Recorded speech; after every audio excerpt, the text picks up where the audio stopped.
Querido Deus e Pai, obrigada, Senhor, por estarmos e termos o privilégio de estarmos na Tua casa, na casa de oração. E Pai, nós Te glorificamos, exaltamos o Teu nome, reconhecemos que nada somos se não Te buscarmos em espírito e em verdade. E agora, Pai, nós queremos Te agradecer por esta oportunidade maravilhosa, por este banquete, Pai, que Tu estás nos dando nesta noite. E agora, Pai, derrama sobre o nosso pastor Léo a Tua unção, a Tua direção. Senhor, que Ele não fale dele mesmo, mas que Ele fale através do Teu Espírito. Que o Espírito Santo, Pai, venha guiar o Teu servo. E que Ele traga para nós, para os nossos corações, aquela mensagem de que cada um de nós estamos necessitando. E que nós saímos daqui, Pai, não do jeito que entramos, mas possamos sair diferentes. Possamos sair com uma alegria no coração. Possamos sair realmente com o nosso espírito, sentindo que Deus esteve conosco, que Jesus foi presente nesta reunião. Por isso tudo, Pai, nós Te agradecemos em nome santo e poderoso de Jesus. Amém. Amém. Que a graça, a misericórdia, a paz do Senhor seja conosco. Esvaziou ali, tudo foi criança? Olha assim. Eu queria pedir você para abrir a palavra de Deus lá em Romanos 1, 16 e 17 já.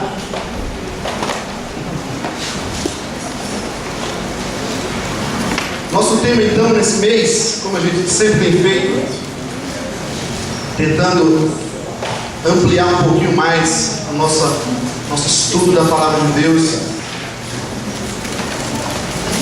buscando não apenas pensar numa mensagem cada domingo, mas tentando estender um pouquinho mais aquela mensagem que o Senhor coloca no coração. E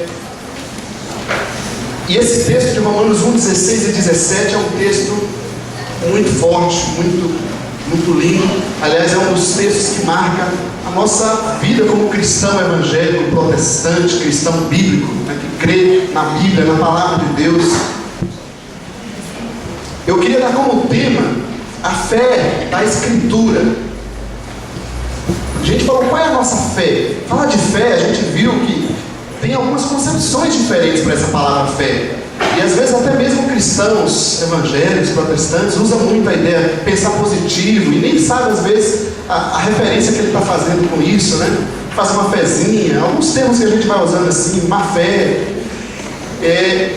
O que eu queria dizer para vocês é que a minha ideia humana era tentar trabalhar esses dois versículos hoje, mas eu me senti numa situação complicada quando eu busquei aprofundar mais no texto, tentar entender mais a palavra de Deus, e vou ter que fazer um pouco diferente. Mas, a início de introdução, vamos ler o versículo 16 e 17, que diz assim, no capítulo 1 de Romanos. Se tem alguém sem Bíblia do seu lado, ofereça para ele. Diz assim o texto: não me envergonho do Evangelho, porque é o poder de Deus para a salvação de todo aquele que crê, primeiro do judeu e depois do grego. 17, porque no Evangelho é revelada a justiça de Deus, uma justiça que do princípio ao fim é pela fé, como está escrito, o justo viverá pela fé. Novamente, enxergando aí no texto, o que você enxerga? Quem sabe, olha aqui comigo, você enxergou que falou que não me envergonho do Evangelho, não é isso? Há uma ênfase aí, essa palavrinha é Evangelho. Ou para falar do Evangelho, a gente fala a vida toda do Evangelho de Cristo e nunca vai faltar assunto para falar a palavra de Deus. Aí você diz, pastor, mas as igrejas não estão pregando o Evangelho direto todo domingo? Depende. Nem tudo, nem toda mensagem bíblica é o Evangelho de Cristo. Ou é? Às vezes a gente não tem as respostas, né? Quando Judas foi lá e se suicidou, é o Evangelho de Cristo? Ou é uma mensagem que aparece na Bíblia? Então às vezes a gente confunde a ideia de palavra de Deus com o Evangelho de Cristo. Nesse texto a gente vê que no Evangelho Não me envergonho do Evangelho, porque é poder de Deus para quê? Salvação. Acho que vai entrar ao contrário. Eu encontrei duas coisas se referindo ao Evangelho: salvação e justiça. Veja bem, no Evangelho de Jesus, não é naquela igreja que você vai, não é aquela palestra que você ouviu, de autoajuda, bonita. É no Evangelho de Jesus se encontra a salvação e a justiça divina. E onde é que está a fé, que a gente falou que ia falar da fé? Você olhou bem no texto que você leu? Versículo 17 diz o quê? Porque no Evangelho é revelada a justiça de Deus. Uma justiça que provém do quê? Da sua beleza, que menino bonito, que rapaz bonito, da sua riqueza, do seu conhecimento, da sua justiça. É assim? Do Evangelho sai a justiça, sai a salvação. E no Evangelho, vamos ver se é oriundo ou é uma questão que depende dos dois aqui. Eu aceito o Evangelho pela fé, ou eu chego no Evangelho pela fé? O Evangelho produz a fé, ou a minha fé me leva a chegar no Evangelho? Como é que acontece isso aqui? É um problema que eu encontrei nesse texto, e eu queria compartilhar com vocês esse problema. Mas ela olhou a palavra que o Senhor tem a necessidade no nosso coração. Quem sabe a necessidade é essa: provocar uma crise na nossa vida. Que tipo de fé que a gente fala que a gente tem? Que a gente usa o nome de Deus, que a gente bate na madeira, que a gente usa o nome de Deus para amaldiçoar a pessoa, que a gente fala de Deus, mas fala mal do outro. Que tipo de fé é essa que a gente está falando e ainda usa dizendo que a fé é em Jesus? Esse texto é para mexer com a nossa vida. E a gente tem que ler ou tirar da Bíblia, não é? Qual é a nossa fé? Você é uma pessoa de fé? Sou uma pessoa de fé. Tudo bem. Que tipo de fé é a nossa fé? Qual é a fé que a gente tem? Olha, gente, quantas pessoas neste mundo que dizem que tem fé, fazem fezinha, vai dar tudo certo. Você leu naquela canção, uma canção evangélica, e vai dar tudo certo. Será? Eu fico perguntando. Depende do que significa vai dar tudo certo. Ou eu não estou tendo fé. Como é que é isso? Mas olha, para a gente iniciar nosso tema deste mês de fé, fezinha, vai dar tudo certo. Vamos falar junto isso? Dá certo ou não? Fé, fezinha, vai dar tudo certo. Vamos lá, 1, 2, 3? Fé, fezinha, vai dar tudo certo. Ok. Na palavra de Deus, preste atenção. Na Escritura Sagrada, que é o que a gente diz crer, a minha palavra não tem poder nenhum, meu conhecimento não tem poder nenhum, mas nós que estamos aqui dizemos que acreditamos que este é o livro sagrado, que essa é a Escritura Sagrada, que toda a revelação de Deus está aqui. No Evangelho nós acabamos de ler, está o poder de Deus para salvação. Mas a minha religião não salva? A minha Bíblia, a Escritura Sagrada está dizendo que no Evangelho está a salvação. E eu vejo pessoas, crentes, católicos, espíritas de todo tipo, procurando religião e falando de salvação, falando de suas obras, de sua beleza, de seus potenciais, do que ela fez, do que Deus pode fazer por ela ou não fez. A Bíblia diz, queridos, é que no Evangelho de Deus, de Jesus, está a salvação. Neste Evangelho está essa justiça divina. Que justiça é essa? E essa justiça é alcançada da fé. É um texto muito pesado, e eu creio que a gente pode hoje tentar falar um pouco então do Evangelho. Se para chegar na fé é preciso falar do Evangelho, então vamos entender o Evangelho de Cristo um pouco hoje, nesses minutos que temos. Tudo bem? Posso contar com você? Sim ou não? Sim. Sua mente está aqui, seu coração está aqui para a palavra de Deus. Que as minhas palavras, nas minhas limitações, não sejam impedimentos para você, com seus olhos espirituais, com o seu coração cheio de fé em Deus, para ouvir a voz do Espírito de Deus, porque é Ele que fala através da palavra dele.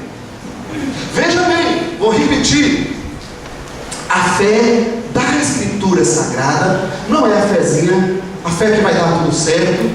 É uma fé que passa por um processo do Evangelho, da justiça, da salvação que chega na fé. Como é isso? Eu não vou falar aqui, porque não estamos interessados em dar receita, mas a gente precisa entender como acontece esse processo. Primeira coisa que a gente pode dizer hoje, é o que a gente vai fazer, é que a fé da Escritura, ela provém do Evangelho. Se é preciso primeiro ter fé para chegar no Evangelho, ou é o Evangelho que produz fé, a gente vai tentar resolver durante o mês. Mas uma coisa eu posso te garantir: a fé que leva conforme a Escritura não é essa fé que a gente tanto fala no dia a dia, que a gente tanto ouve. É uma fé que vem do Evangelho. E o que é o Evangelho de Jesus? Como eu disse, a gente poderia passar um ano falando do Evangelho de Jesus, que não iria chegar a uma consumação do assunto. Mas hoje a gente vai ver pelo menos alguma coisa. E para isso eu quero pedir para você ir no capítulo 5 de Romanos, capítulo 5, no mesmo livro que você está. Essa carta bíblica é uma das cartas mais profundas sobre o Evangelho de Jesus. Romanos capítulo 5. Você jovem, criança subiu, idoso, maduro, experiente, adolescente, casal, sozinho, olha para a sua Bíblia, preste atenção nesse texto, capítulo 5 de Romanos. O ventilador é uma bênção, mas fica tirando a página da gente toda hora. Ok, capítulo 5, vamos ler, para iniciar, do versículo 12 até o 14. Olha na sua Bíblia, por favor.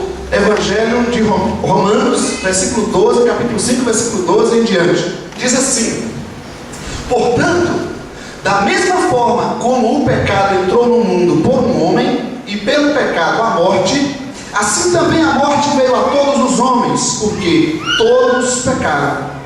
Pois antes de ser dada a lei, o pecado já estava no mundo, mas o pecado não é levado em conta quando não existe lei. 14. Todavia a morte reinou desde o tempo de Adão até o de Moisés, mesmo sobre aqueles que não cometeram pecado semelhante à transgressão de Adão, o qual era um tipo daquele que haveria de vir. Vamos tentar enxergar a palavra de Deus que a gente acabou de ler. Romanos então 12, capítulo 5, 12 em diante. Está nos apontando então que é através de um homem, correto? É isso que você leu aí? Ou eu estou falando mentira aqui? Por um homem, esse Adão, aquela primeira pessoa, o primeiro ser humano que Deus criou, por este homem, o que aconteceu, queridos? Veio o pecado no mundo. Quantas vezes você já ouviu alguém perguntar assim: mas se Deus existe, se Deus nos ama, por que há tanto mal, tanto sofrimento neste mundo? Você já viu perguntar? As pessoas falam: por que há tanta maldade neste mundo, tanto sofrimento? A história bíblica revela para nós: por um homem, o primeiro que Deus criou, veio o pecado no mundo. E é interessante que nós, seres humanos, volta e meia, ficamos tentando responsabilizar o próprio Criador do mal, do pecado, do sofrimento no mundo. Mas a Escritura Sagrada diz para nós que por um homem, aquele que Deus criou perfeito, com liberdade, com sabedoria, que Deus deu da sua semelhança, da sua imagem, este homem que o Senhor criou, que o Senhor deu a liberdade para viver livre, para viver o amor de Deus, este homem, pela sua livre escolha, trouxe o pecado ao mundo. Você poderia pensar, que às vezes eu vejo as pessoas dizendo: mas Deus, pensa bem, Deus sabia que Adão ia pecar, não sabia? As pessoas muito espertas, né? Deus sabia que Adão ia pecar. Então, olha a filosofia dele, né? Logo, se Deus sabia que Adão ia pecar, então Deus criou Adão, deixou o pecado do lado e fez assim, né? Vai lá, Adão. Tipo assim, deu uma forçadinha para Adão pecar. Foi ou não foi? Não. Isso é um absurdo da nossa mentalidade, querendo responsabilizar o Criador pelo pecado humano. Deus nos fez livres. Deus nos fez livres, perfeitos. Você lê o livro de Gênesis, vai dizer que ele olhou para nós e disse: tudo é bom, tudo é bom. Não havia maldade, não havia ódio, não havia mentira. Mas esse ser humano, Aí você pode dizer, então tá bom. Não foi Deus que fez Adão ir lá e pecar. Mas vamos dizer que ele poderia então ter impedido, pastor. Seja lógico. Cadê a sabedoria? Deus poderia, ele é Deus poderoso, ele poderia então colocar um negocinho lá em Adão para impedir ele de pecar. Lógico, né? Você é um robô? Você faz isso com seu filho pequeno? Você faz isso com sua esposa, com seu amigo? Você impede ele de fazer o que ele quer? Deus não criou robô. Deus criou pessoas. E mesmo sabendo que essas pessoas que ele criou, com todo amor, com toda dedicação, poderiam usar a própria sabedoria, o próprio bem que Deus deu para o próprio mal, o Senhor não pôde fazer nada. Isso cabe a nós, seres humanos. E assim nós vamos tentando dar justificativas para tirar a responsabilidade do ser humano. Mas o Evangelho de Jesus diz que o pecado, o sofrimento veio ao mundo por causa de um homem. Deve estar passando na sua cabeça, vê se não é dom de revelação. Ele pecou, e por que eu tenho um pecado? A gente chega lá. O pecado veio ao mundo por um homem. Através do pecado veio a morte. Se você ler Gênesis 3, porque aqui apenas o 19, quando este ser humano, criado para a eternidade, para viver eternamente, pecou, o que o Senhor fez? Ele limitou esse corpo físico aqui. A morte que a gente tanto teme, que a gente tanto sofre em passar e ver pessoas passar por ela. Essa morte física foi uma condenação pelo pecado no mundo. Você diz, mas por que Deus não me deixou viver então no mundo? Você iria viver neste corpo de pecado eternamente, se Deus não limitasse a nossa vida física. Nós iríamos viver neste corpo que traz angústias, que traz lágrimas, que traz sofrimento para toda a vida. Era isso que você queria? O Senhor nos limitou nesse corpo físico para que nós não vivêssemos no pecado toda a eternidade, porque Ele nos criou para a eternidade, porque Deus é eterno, Deus é imortal, e Ele nos fez a sua imagem e semelhança. Mas Ele não queria nos ver eternamente nessa morte que nós criamos, no pecado que nós criamos. Para isso veio a morte física, e não apenas física, mas a morte espiritual e eterna, que a gente vai falar como julgamento.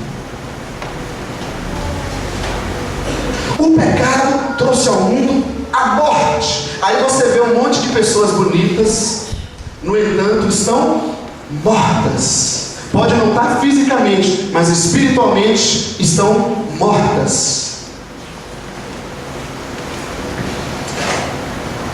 Essa morte alcançou todos os homens. E aqui eu imagino que você agora sua mente fez igual os judeus quando Paulo estava conversando com eles. Seu coração agora, eu imagino, e você revoltou. Você fala, pastor, tudo bem, você dizer que o pecado veio para o homem, que esse pecado gerou morte. Agora, você falar que isso chegou a todos os homens, isso é um absurdo, não dá. Não é isso? Eu sei que você está revoltado na sua mente aí. Vamos entender um pouquinho, passa para nós um videozinho. A gente precisa entender a questão da representação. Até ela colocar, eu vou perguntar para você como é que é uma árvore. Aquela árvore com tantos galhos, com tantos frutos, ela sai de onde? De outra árvore ou de uma pequena semente? Uma pequena semente. O efeito dominó foi causado, os chineses, o pessoal mais avançado, eles descobriram o que a Bíblia quer dizer com, através de Adão, o pecado chegou em todos os homens. Olha bem os chineses, eles descobriram essa teoria já. Solta o áudio.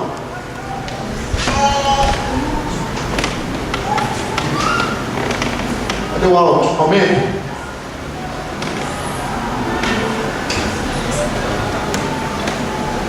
É o cabo, é o cabelo aí.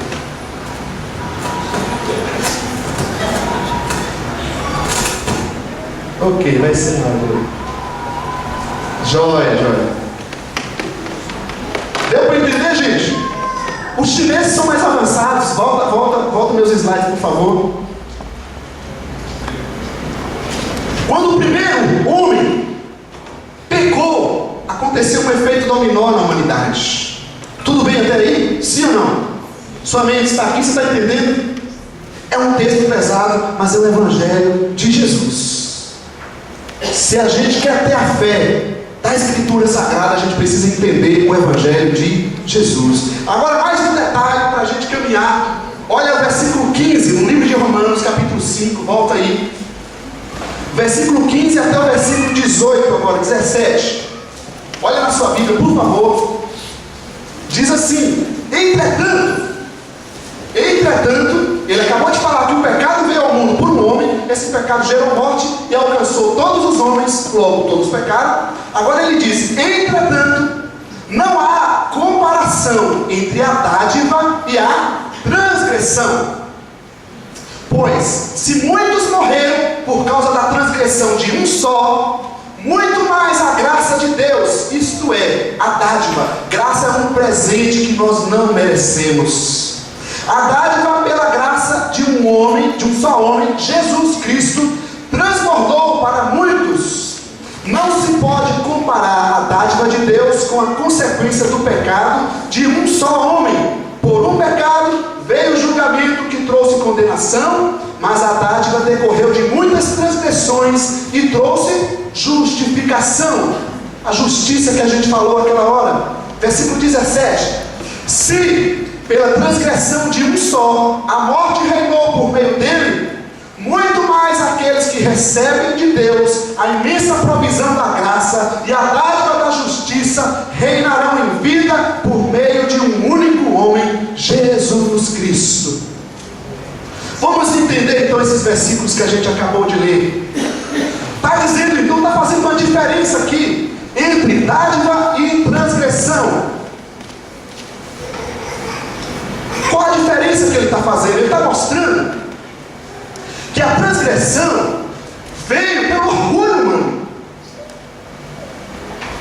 A transgressão veio da livre escolha de um coração que resolveu se endurecer contra o seu amor, contra o seu Deus Criador, contra o seu Deus Pai. Já a dádiva veio, se o controle for, do sacrifício de alguém por nós. Aí você pensa assim: por que não escolheu eu para fazer esse sacrifício, né? Eu sou tão bonzinho. A Bíblia diz, em Romanos também, que na terra, no meio dos seres humanos, não há um justo sequer. Não há um. Romanos 3,23: todos pecaram e estão separados da glória de Deus. O Evangelho de Jesus diz que todos os seres humanos estão separados de Deus. Todos. Aí esse Deus, com uma loucura, que loucura é essa? Ele resolve deixar o seu lugar, a sua posição, assumir o nosso lugar e fazer um sacrifício. Que loucura! Por seres humanos que estão assim: para que eu preciso disso? Eu não tenho problema nenhum. Eu não mandei ele fazer nada. Isso é historinha, isso é balela. Isso é coisinha dos religiosos. Isso é coisinha dos crentes. O Evangelho de Jesus diz que não há comparação entre a transgressão daquele primeiro Adão, daquele primeiro ser humano, para a dádiva daquele Deus que se tornou ser humano e morreu em nosso lugar. Continuando mais ainda neste texto, ele mostra também que a condenação veio por uma transgressão. A transgressão de Adão, uma transgressão, gerou condenação. Agora, quantas transgressões geraram a justificação? Adão recebeu uma condenação por uma transgressão, correto? E Jesus, por quantas transgressões? Por isso ele está dizendo que não tem comparação. Todas as transgressões do mundo caíram sobre o Deus humano, aquele que se tornou humano no nosso lugar. Ele assumiu a bronca, a conta de todos nós. você dizer que através de um homem veio o pecado no mundo? Mas não parece injusto para você que um Deus tem que assumir o nosso lugar e receber todas as transgressões do mundo? Isso não parece injusto? Para a gente ficar fazendo historinha, para a gente ficar fazendo papel de fezinha, isso não parece injusto, queridos? Isso é o Evangelho de Jesus. Não há comparação, não tem como se comparar. A transgressão humana da dádiva divina foi produzida por nós. Vocês estão aí ainda, sim ou não? Vamos andar mais um pouco. Agora a terceira parte desse texto, tentando enxergar um pouco do Evangelho de Jesus. Agora, versículo 18 até o versículo 21, diz assim: consequentemente, olha só como o texto anda. Consequentemente, assim como uma só transgressão resultou na condenação de todos os homens, assim também um só ato de justiça resultou na justificação que traz vida a todos os homens. 19. Logo, assim como por meio da desobediência de um só homem muitos foram feitos pecadores, assim também por meio da obediência de um único homem muitos serão feitos justos. 20. A lei foi introduzida para que a transgressão fosse ressaltada, mas onde aumentou o pecado, transbordou a graça. 21. A fim de que, assim como o pecado reinou na morte, também a graça reine pela justiça para conceder vida eterna mediante Jesus Cristo nosso Senhor.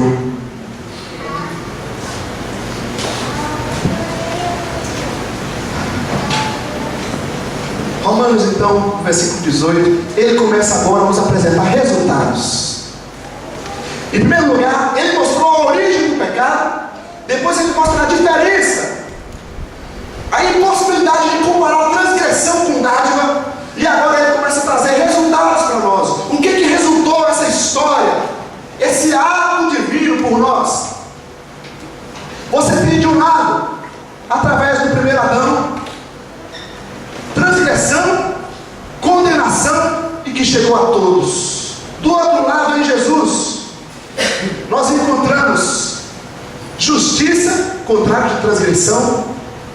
A gente vai falar um pouco mais do conceito de justiça, mas não dá para a gente iniciar a falar disso, porque isso aqui é muito profundo.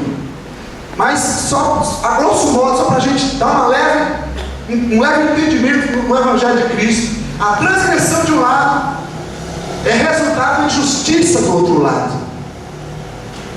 A condenação de um lado é resultado em justificação do outro lado. Significa que aquele ser humano, todo este mundo, condenado pelo seu pecado, Deus vem e diz: eu declaro justo todo mundo. Que juiz bom, né? Quem aqui é advogado? A Esther, né? O Luiz. Pensa num juiz bom igual esse aqui.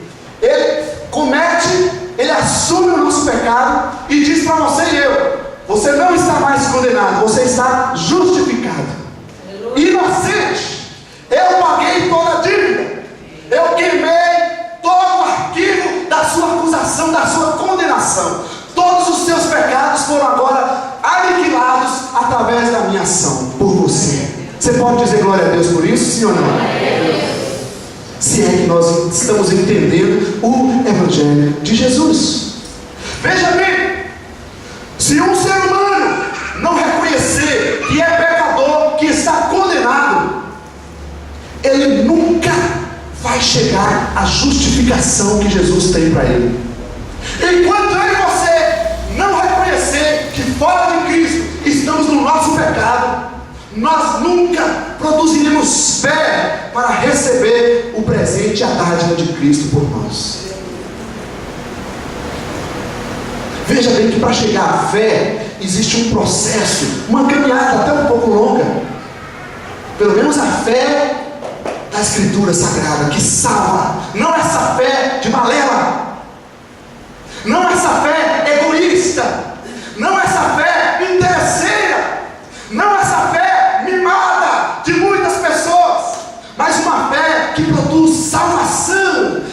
fé é muito mais profunda e exige muito mais caminhada com Deus. Mas, de um lado você tem a desobediência de um que resultou em todos serem pecadores.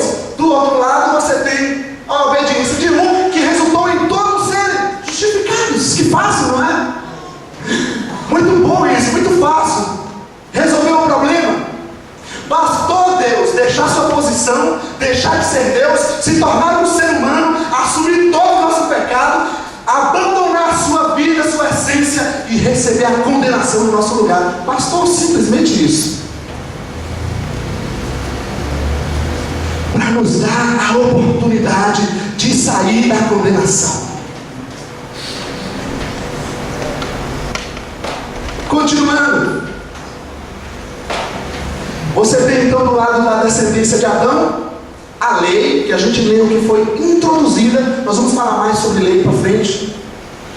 A lei foi introduzida para quê, gente? Para que serve a lei? Por exemplo, você anda a 100 por hora aqui na Arnaldo de Carvalho, não é isso? Aqui não tem radar, não tem. Legal. Você pega a Arnaldo de Carvalho aqui a 100 por hora. Não teve radar nenhum, você andou tranquilo, nenhum guarda viu. Aconteceu alguma coisa? Não, né? Agora, você passou a 100 por hora aqui, o radarzinho lá, o pardalzinho, como diz aqui, a 60 por hora, ou o guarda passou, o que vai acontecer? Ele vai multar, ele vai te declarar errado, condenado, injusto. A lei foi colocada por Deus para abrir os olhos do ser humano e provar para ele que ele está errado. Quem sabe muitos de nós ainda não fomos conscientizados que estamos errados, que somos pecadores. Muito tempo o evangelho foi pregado que aqui na igreja estamos santos. Vem para a igreja porque você é santo. E as pessoas do mundo dizem assim: mas na igreja é só o lugar dos santios. Eu entendo na palavra de Deus, no evangelho de Jesus, que a igreja é o lugar dos pecadores. A diferença é que esses pecadores reconhecem que são pecadores. Você reconhece que você é um pecador? Você reconhece que você foi condenado e se recebeu a justificação em Cristo, foi liberado por Ele. Mas nós temos a lei que provou para o ser humano que existe o pecado. Então o ser humano pode ficar aí dizendo: mas que nada, isso não vai dar em nada. Eu digo para as pessoas: olha, alguns amigos ateus, eu tenho um argumento que eu falo o seguinte. A pessoa diz assim, que não vai ter nada. Eu não sigo Jesus por causa de medo de inferno. Muito pelo contrário, a gente vai ver nessa caminhada. Mas algumas pessoas falam assim: que nada, isso é tudo balela. Então vamos pensar o seguinte: vamos dizer que não exista nada disso, que não existe o evangelho de Jesus, que Adão não existiu, que não teve condenação, que não há justificação, que não exista nada disso. Nós vamos morrer e apenas acabou, vamos ser aniquilados, acabou o mundo, acabou a vida. Tudo bem? Joia. O que eu vou perder em praticar o evangelho de Jesus se não existir nada do evangelho de Jesus está dizendo? Eu vou perder alguma coisa? Eu não adulterei, porque a Bíblia ensina a não adulterar. Eu não roubei. Eu pratiquei o amor ao próximo. Eu procurei servir. Eu participei de um grupo de pessoas que oram uns pelos outros, que buscam ajudar uns aos outros. Eu entendo que eu não vou perder nada. Se não existisse nada, se não existir uma eternidade, mesmo assim, eu praticando o evangelho de Jesus, eu não vou perder nada. Agora, preste atenção. Se o que o evangelho de Jesus está dizendo for verdade, meu amigo, se segure, porque o fogo vai pegar, porque o negócio vai complicar para o nosso lado. Se o que o evangelho de Jesus está dizendo for verdade, então a história vai mudar para o nosso lado. Aí, cada um de nós como igreja precisa entender a nossa missão aqui na terra. Por que a gente está aqui? A lei. Na lei, quem vive na lei, o pecado reina. Quem é que reina na nossa vida? Nós vamos falar mais da lei para frente. Você vê muitas religiões, inclusive, que praticam a lei. Que praticam regras. Mas a Bíblia diz que na lei, quem reina é o pecado e a morte. Mas do outro lado nós temos o resultado. Em vez de lei, nós temos a graça de Jesus, esse favor imerecido que Ele fez por nós. Nessa graça, sabe o que reina? Não reina mais o pecado. Se o pecado está reinando na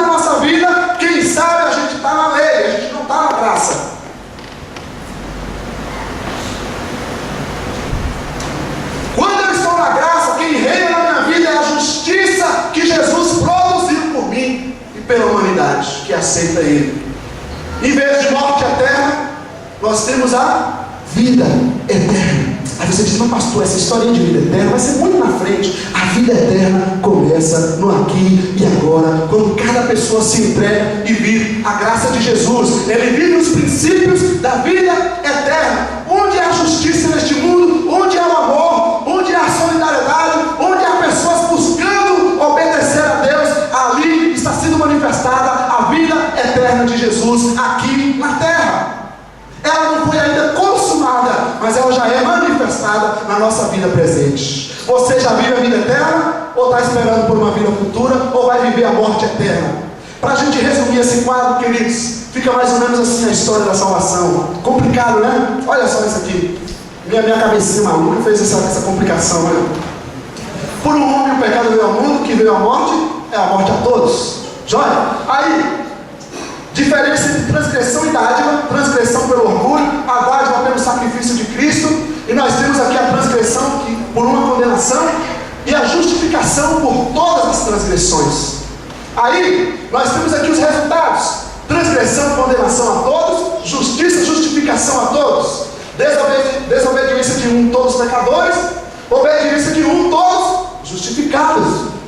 Lei, pecado, reina, o reinado do pecado e a morte; a graça, o reinado da justiça e a vida eterna. Isso aqui é o resultado do que a gente pode ver aqui também. Se nós estamos em Adão, se nós estamos na descendência humana, se nós somos apenas um ser humano, nós estamos vivendo mortos, por mais que o nosso corpo físico tenha vida. Nós estamos na morte. Em Adão, a humanidade vive transgressão, vive desobediência, vive lei e condenação, morte física e morte eterna. Mas em Jesus, a humanidade desfruta da sua justiça, da sua obediência, da sua graça, da sua justificação, da morte física. Opa, estranho, né? A morte física ele não retirou, a não ser que Jesus volte antes. Observa bem isso. Mas vida eterna. Após a morte física, o que nós iremos experimentar? Após a morte física, o que nós iremos experimentar? Será que eu estou tão seguro da minha salvação, mesmo vivendo relaxadamente, mesmo vivendo em transgressão, em desobediência, sem nunca ter me humilhado diante da graça de Jesus, sem nunca ter buscado viver a sua justiça, a sua justificação? Será que eu posso me garantir, que eu posso ter essa certeza de salvação, sem antes ter tido um profundo reconhecimento da minha condenação e pecado? A Bíblia diz que não. Onde os pecadores se enxergaram, onde os pecadores se arrependeram, onde os pecadores foram machucados pelos seus erros, ali a graça de Deus se manifesta, ali o perdão de Deus se manifesta. Mas onde pecadores se acham justos, onde pecadores se acham religiosos, onde pecadores se acham perfeitos, ali manifesta a morte eterna pelo nosso próprio pecado. Vamos acordar, vamos despertar para a realidade daquilo que é o Evangelho de Jesus. Você pode sair daqui nessa noite e nunca mais entrar numa igreja evangélica ou em nada de igreja. Faz bem. Agora você pode sair daqui nessa noite e nunca mais buscar viver o Evangelho de Jesus como se fosse uma festinha qualquer, como se fosse uma brincadeira qualquer, como se fossem práticas religiosas. Cabe a nós, queridos, que verdadeiramente estamos ouvindo aquilo que o Evangelho de Jesus quer e tem para a nossa vida. Acordar. O dia que o juiz de Deus se manifestar, não vai haver mais brincadeira. Onde eu estou e onde você está? Estamos em Adão ou estamos em Cristo Jesus? Queria que você pensasse nisso. Nós iremos cear nessa noite, mas a gente precisa refletir sobre a nossa vida, sim ou não? Sim ou não? Mas, queridos, o que o Evangelho de Jesus fala para nós? Você se sente firme, certo da sua sua salvação? Pensa no seu coração. Ou você precisa tomar uma posição séria com o Criador da vida? E eu também, nós juntos. Você, como alguém que serve Jesus, que está na justiça, que está na graça, está preocupado com o resto da humanidade, que não está vivendo essa justiça que Jesus produziu por ele? Eu não consigo acreditar que alguém pode estar na justiça de Cristo e não olhar para os que não estão. Não é possível ser um cristão e continuar sendo um ateu. Não é possível alguém acreditar que Jesus morreu por todos, que o amor dele foi derramado, e nós nos enfiarmos dentro de uma prática religiosa e as pessoas morrendo sem Jesus e nós achando que está tudo bem, está tudo tranquilo. O julgamento de Deus vai acontecer. O pecado do homem, o homem trouxe o pecado trouxe a morte, e a morte trouxe condenação, e todo ser humano que está debaixo do pecado será condenado na morte eterna sem Deus. Quer rasgar o Evangelho? Rasga, mas é o Evangelho.